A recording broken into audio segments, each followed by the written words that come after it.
Hello friends, জানেন এই রাত্রিবেলা কোথায় বেরালাম এত তাড়াহুড়োর মধ্যে? চলুন দেখাচ্ছি কোথায় যাচ্ছি। সারপ্রাইজ আছে একটা। একটু লেট হয়ে গেল বেরাতে, দেখি টাইমলি পৌঁছাতে পারছি কিনা।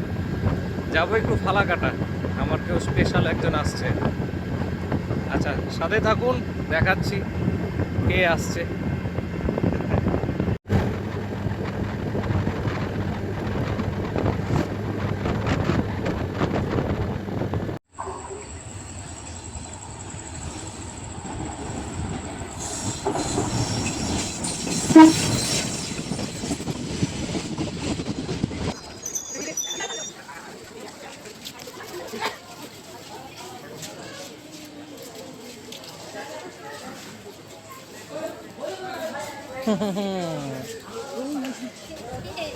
চলে আসছে, চলে আসছে।